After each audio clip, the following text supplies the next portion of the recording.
Could we start tonight's meeting with apologies for absence? Chairman, we have apologies from Councillor Keith Burrows.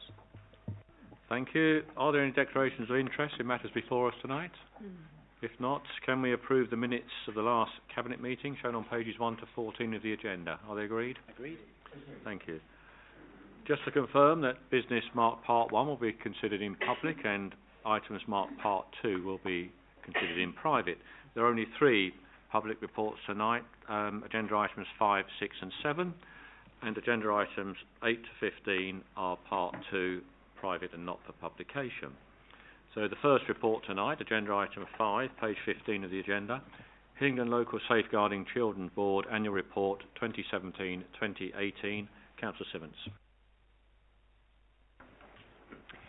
Thank you, Leader. This will probably be the last report of this nature which we receive in its current form, because legislative change means that the current format of Local Safeguarding Children Board will cease, and there will be new local arrangements which are being worked up with partners at the moment.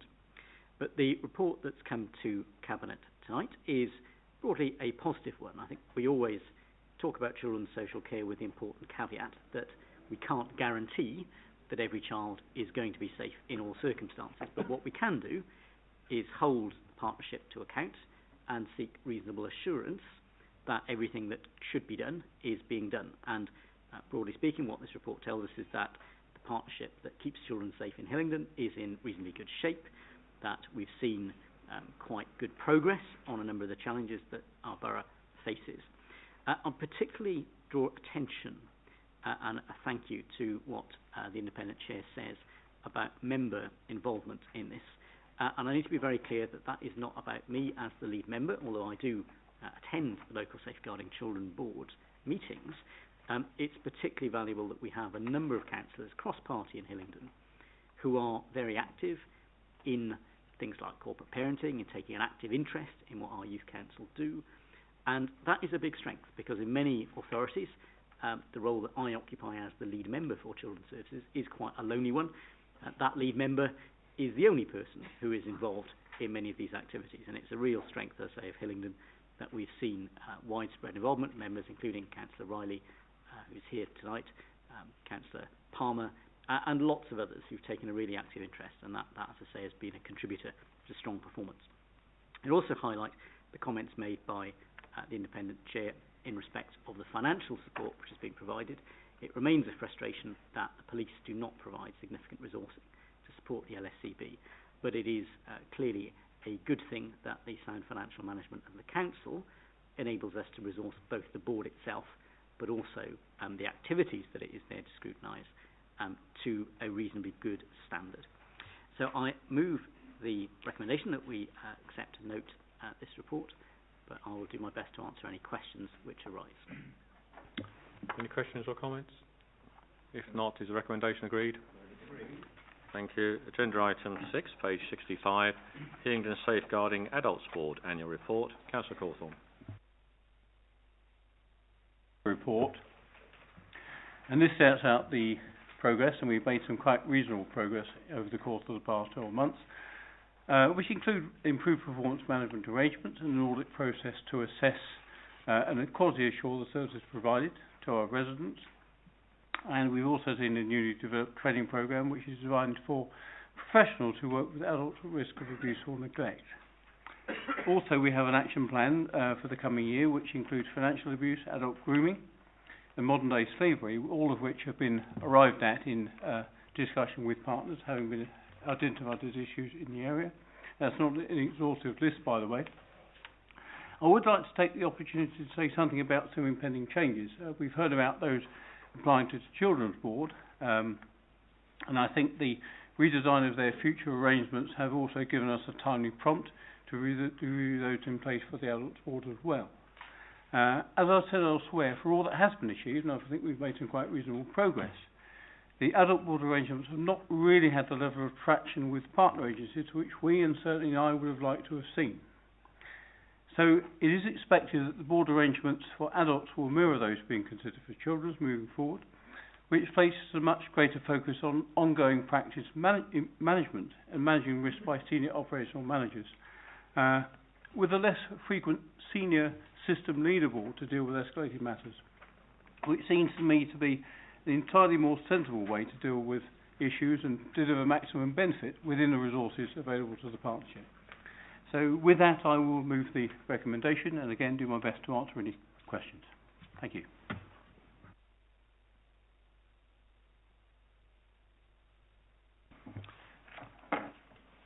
The next item, agenda item 7, page 99, Council Budget 2018-19 Revenue and Capital Month 5 Budget Monitoring. Councillor Bianco. Thank you, Leader. Well, month 5 is upon us now, which is August. And you will see that we are beginning to make some progress. We are pleased to say underspending, and the underspend has increased since reported at month 4. There are clearly issues ahead, but it's movement in the right direction. And I think what is useful to touch on is that we still look as though our general fund balances will come in at circa 40 million, and going forward that is a good place. We can see that our savings, the savings target, which we have of 10.6 million, is certainly well on the way to being banked, and we are still only, well, not halfway through the year. So that's encouraging. 6.5 million roughly is banked. Just over 2 million is well on the way, and there's only 2 million which is tracking at amber. So going forward, it's a comfortable place to be. On the capital front, we are slightly underspent as well, and there is this is to be expected, I think. There's a shortfall in capital receipts at this time, but I think that will probably even out over the year, and with capital there's always a bit of slippage, and so it's to be expected, I think. I'm sure you'll go into more depth on certain items, so I will leave those to you, but before I wind up, I will move the 7 recommendations shown at the top of page 100. I so move. Thank you, Councillor Bianco. Yes, quite a reasonable place to be in, to be £250,000 under budget at this time is good. The summary shows that we still have £370,000 in uncommitted general contingency. We have earmarked reserves as well. And as you say, general fund balance is expected to be around the 40 million mark at the end of the year, which is what we opened with roughly. Collection fund is currently showing a surplus of over £1 million, which will come into next year's MTFF.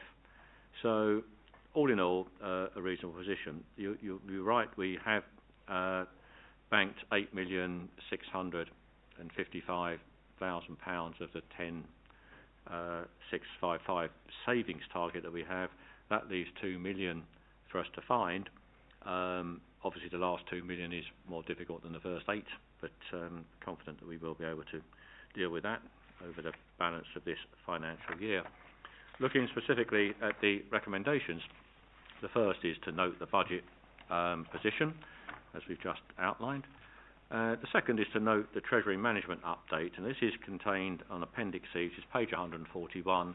Now, I won't, as I normally do, go through it. It shows the amount of that we receive on capital invested and the amount we pay on debt.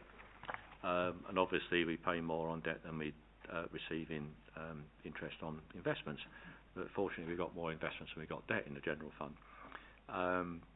The recommendation 3 is to continue the delegated authority to myself and the Chief Executive. We sign off, we approve all consultancy and agency assignments where the total has run over £50,000. And the details of that are shown in Appendix F, page 143 to 144. Recommendation 4 is to set aside 41,000 of the development and risk contingency that I talked about just now towards a 6-month temporary role for a community safety partnership manager at POF grade. This is something that we're looking at, business cases being prepared and coming to me for inclusion in next year's MTFF.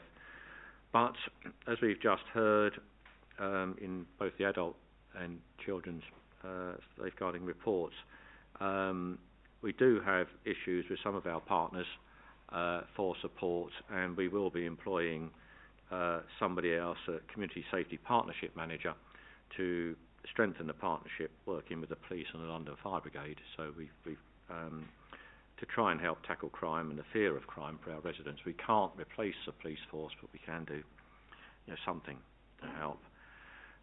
Recommendation 5, again, this is setting aside 14k from development risk and contingency. The new general data protection regulations have caused additional officer time requirements to deal with all the issues that they raise about personal data, and we have to take on a couple more officers to deal with that. So that's what we are looking at there. Recommendation 6, to approve acceptance of gift funding in relation to a planning performance agreement in respect of the development of the old vinyl factory. This is standard procedures for reasonable sized planning applications, where the developer pays towards some of the officer time that particular application entails. And recommendation 7 is to amend the current flat rate charge for home care, which is £14.40, to the actual cost of care incurred by the council with effect from December 18. We currently charge a flat rate of £14.40 for the cost of home care. There's been a significant increase in costs due to inflationary pressures, and now we are going to put that up to £17. But this is going to affect the people who are over the threshold for financial support. They can afford to pay for their own care, home care, but are actually getting an advantage if they're getting the discounted rate of £14.40. So it's 317 people. It varies all the time, but we reckon it's 317 in total that this will affect. So it's not a great deal of money, but it is fair that they are not overly subsidised. Our neighbouring boroughs are already doing this. This is something that if you in Harrow, Ealing or Hounslow, you'd already get. If you could afford to pay for home care, you'd have to pay it, and that will come into place in December. In December, anyway, we will be looking at the first shot of fees and charges across the board, so we'll review it then. But for the moment, we're just giving notice with effect on the 31st of December. This policy will change. Are there any other questions or comments? Councillor Mills. Thank you, Leader. I think we should comment that we are noting that within the dedicated schools budget there is an increasing emerging pressure, and that we would expect the Schools Forum, or what the name of the body is now that is overseeing this, to be consciously aware that this action needs to be taken, as it would be if we were running it directly ourselves, which of course we're not, because it's a fully 100% delegated budget. But presumably as a council we always have the opportunity to send them messages of encouragement to make sure that they do look at this particular aspect, bearing in mind, as I understand it, that the total amount of balances within the schools' budgets is significantly high and capable of covering this emerging problem. Councillor Simmons. Councillor Mills is absolutely right in his analysis, and I think it's a significant development. We're not alone amongst local authorities in having this issue. Councillor Mills is also absolutely correct in stating that the total balances that are held by schools in the borough are very significantly higher than the deficit on the dedicated schools grant. Now, it's a slightly complex picture because those balances don't necessarily sit evenly spread. There are some schools which have multiples of millions in the bank, and there are others that face a situation like the two that we agreed licence deficit for at the last cabinet meeting, where they're not able to put anything into reserves based upon their current cash flow. But you're absolutely correct. Schools Forum is the ultimate decision-making body on this point, and we continue to encourage them to get a grip on this and to manage that money effectively. And we continue to support those schools that come to our attention that need that support, that input in their day-to-day financial management to resolve those issues. Any other comments? If not, are the recommendations agreed? Thank you. We now move to part 2.